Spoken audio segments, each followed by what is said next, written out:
번째 주인공 이혜훈 지명자입니다. 재산이 많은 것으로 드러나서 보도가 많습니다. 백지 신탁 문제와 관련해서 입장이 바뀐 거냐라는 보도도 많습니다. 이야기 들어보시죠. 여러 의혹으로 사퇴 요구했는데 혹시 입장의 변화는 없으실까요? 네, 이미 충분히 해명을 할 준비가 다 되어 있고 청문회에서 국민들 납득하실 수 있는 설명을 충분히 드릴 수 있습니다. 가족회사 주식은 계속 백지 신탁하셨다가 되돌려 받으셨는데 이게 취지에 맞다고 보실까요? 아니, 그건 제가 할 수 있는 문제가 아니잖아요. 그럼 지금 갖고 계신 주식은 어떻게 처분하실 건가요?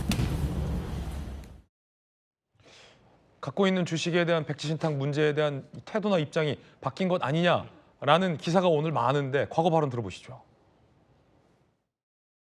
백지 신탁을 법에 정한 절차에 따라 맡기겠다라고 정 후보님이 말씀을 하셨는데 법에 정한 절차에 따라 상식적으로 진행이 된다면 당연히 백지 신탁이 되어야 되고 전량 매각이 이루어져야 될 문제라고 봅니다. 백지 신탁 문제는 법에 따라서 하는 것이 좋다고 보고요. 퇴직을 할 때 찾아가면서 차익을 본인이 가져가지 못하도록 하는 거. 그런 제도가 더 낫지 않나 그런 생각을 많이 했습니다. 100억대 자산가 그리고 상당수의 이 주식 문제와 관련해서 처분 이야기가 나오자 내가 할 수 있는 게 아니다라는 다소 이제 애매한 입장을 내놨는데 과거 다른 후보자에게 됐던 잣대와 다르다라는 논란도 일고 있습니다. 홍익표 대표님 어떻게 보십니까? 참 이 백지 신탁 제도가 어려운 제도예요. 예. 제도기는 그러다 보니까 그 통상 이제 주요 공직자 들어갈 때 주식 관련 주식, 즉 예. 특히 비상장 주식 경우가 대부분인데 상장 주식이 그냥 매각하면 되지만 비상장 주식을 백지 신탁했다가 나중에 되돌려 받는 문제가 생기는 건데 이게 사실 거래가 잘 안 되긴 해요. 네. 그러니까 아마 그 이혜훈 후보자 말씀은 내가 뭘 할 수 있는 게 없다라는 얘기는 백지 신탁을 해놨는데 이거 매각이 되면 팔리는 건데 통상 매각이 잘 안 되죠. 비상장 주식이고 하니까 매각이 안 된 상태에서 퇴직하고 나서 다시 돌려받았기 때문에 내가 뭘 어떻게 하느냐 이런 문제이기 때문에 저는 이 문제에 대해서는 좀 더 엄격한 제도적 개선이 필요하지 않을까. 예컨대 백지 신탁 같은 경우에는 그 되돌려받을다 하더라도 뭐 그 받고 난 이후에 한 3년이든 거래를 할 수 없게 한다든가 뭐 등등을 해서 임기 중에 혜택이 그 자신의 가지고 있던 비상장 주식의 어떤 그 영향을 최소화할 수 있는 어떤 제도적 보완은 필요하지 않을까 싶습니다. 예. 그런가 하면 이 재산 형성과 관련된 말도 많습니다. 함께 보시죠. 가족회사로 13억 플러스 알파 재산 형성. 이혜훈 장관 후보자의 시어머니가 이혜훈 장관 후보자의 새 아들에게 비상장 주식, 이혜훈 후보자 남편 작은아버지 소유 회사의 주식을 10억씩 증여해줬다. 2017년부터 2025년까지 1인당 2억씩 배당금을 받았다. 세무 전문가는 가족회사를 통해 증여 부담을 줄이는 공격적 조세 회피의 전형적 사례다라고 강하게 비판을 했습니다. 뭐 증여세 냈으니 된 건 아니냐라는 말로 해명할 일이 아니다라는 비판이 나오고 있는 겁니다.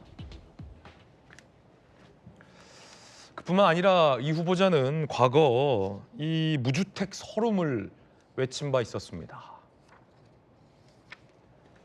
2021년 서울시장 보궐선거 출마 당시 15년 무주택자다, 집 없는 서름을 톡톡히 겪고 있다, 집주인한테 전화가 오는 날이면 밥이 안 넘어가더라라고 얘기했지만 알고 봤더니 당시에도 26억의 전세 아파트를 거주하고 있었고 이 이후에 이른바 반포동 아파트의 로또 청약으로 35억 원의 차익을 봤다는 게 드러났습니다.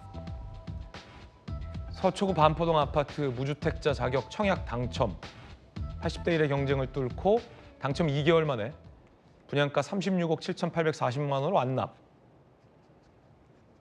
이혜훈 후보 배우자가 최근 실거래가는 80억 원, 35억 시세 차익을 봤습니다. 무주택 서름 외칠 분은 아닌 것 같은데 이런 얘기 들으면 어떠세요, 성춘 부회장님? 청년 정치인을 대표해서 무주택 서름을 외치셨는데 네. 20몇억 전세 살고 있었던 거고 그 이후에 남편이 로또 분양에 또 당첨, 운도 좋아.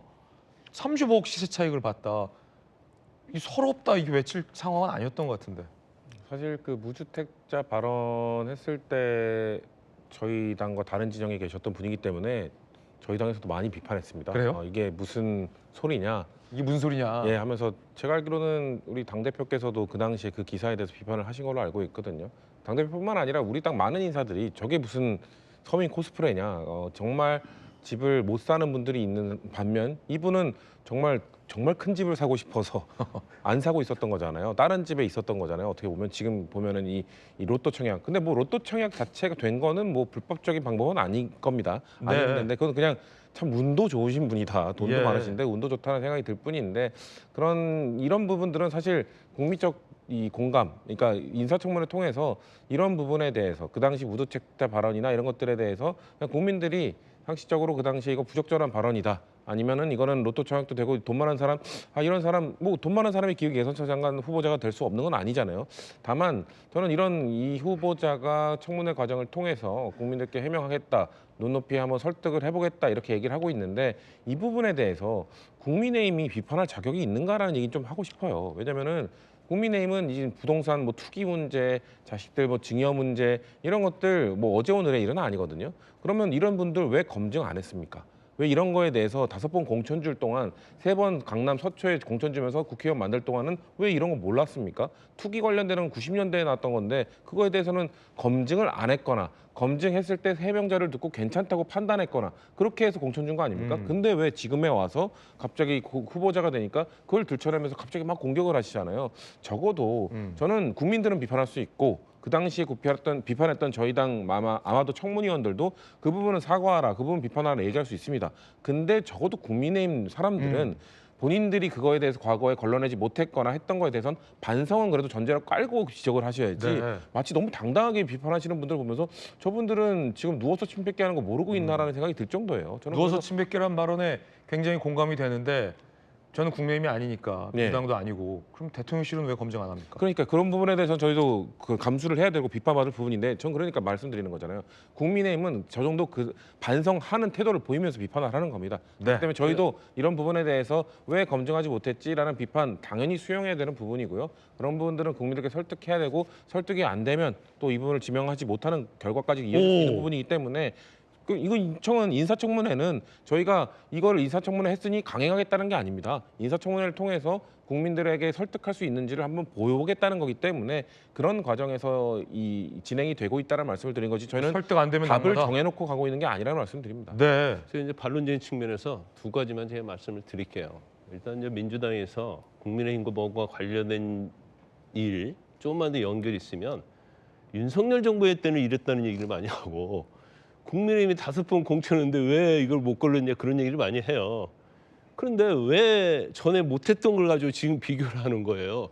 그게 아니고 지금이 중요하잖아요. 지금 이 사람의 상태가 이해운 의원이 전에 장관으로 추천된 적도 없어요. 후보자로 지명되었고 청문회 한 적도 없습니다. 그렇기 때문에 검증 자체를 할 수 있는 기회가 없고 총선이라는 것은 비례대표하면 300명이단 말이에요. 그걸 어떻게 다 검증을 할 수 있겠어요. 그래서 일단은 첫 번째는 그걸 옛날에 뭐 국민의힘 전 정부는 어떻게 했는데 이걸 뭐 왜 못했냐 이건 맞지 않아요. 예를 들어서 지금 뭐 이재명 대통령이 뭐 잘못했을 때 윤 대통령 때문에 비상계엄했고 잘못했냐 그런 거 똑같기 때문에 그건 비교 대상이 첫 번째는 아니고. 그래도 국회의원 후보자 공천 줄 때는 앞으로는 검증했으면 좋겠어요. 그렇죠. 아니 그게 맞는 예. 말인데 그렇게 따지면 김병기 의원이랄지 강선우랄지 왜 이런 사람 검증 안 했어요? 그것도 이렇게 맞는 말이네요. 비리가 엄청나게 오는데 그래서 그건 그런 차원에서 얘기할 건 아니고 지금의 이해운이 기획연설실 장관으로서 적절한지 적합한지 아닌지 이제 이걸 가지고 얘기를 해야 한다는 거 말씀을 제가 네. 드려요. 그런데 지금 뭐 여러 가지 문제가 많이 있는 거죠. 첫 번째는 인성이 아무리 나빠도 조금만 전문성 있으면 임명해야 하는 겁니까? 그건 아니잖아요. 인생에 관한 거 이미 다 나왔어요. 자, 재산이 많은 거 죄는 아니죠. 그렇지만 본인의 이중적인 태도가 문제가 되는 거예요. 예산처 장관으로 후보자로 추천이 됐기 전과 후가 너무 다르다는 거고 그다음에 또 본인의 어떤 정치 철학이랄지 경제 철학 자체가 지명되면서부터 100% 바뀐 거잖아요. 180도. 두 얼굴을 가진 거죠. 그럼 기획예산처 장관 하다가 다시 적극 재정에 난 앞서겠다고 자기가 이제까지 했던 말을 180도 바꿨잖아요. 그러면 거기 그만두면 또 예전으로 돌아갈 겁니까? 아, 이런 사람이 일관성도 없고 어떻게 보면 두 얼굴을 가졌다는 사람이 장관할 자격이 있느냐 없느냐. 우리는 현 시점에서 그걸 따지하는 것이지 그걸 가지고 예전에 잘못했네 못했네 이 관련된 뭐 당이랄지 그거 갖고 따질 것은 아니다. 저는 그렇게 봅니다. 그런가 하면 이 무주택과 관련돼서 또 이중적인 스탠스를 취했다라는 대목도 있는데 온갖 대출을 막아놔서 현금 부자만 로또 청약을 받게 되는 것은 굉장히 부당하다라고 비판을 했는데 정작 본인이 현금을 갖고 있는 로또 청약에 당첨됐던 겁니다. 들어보시죠.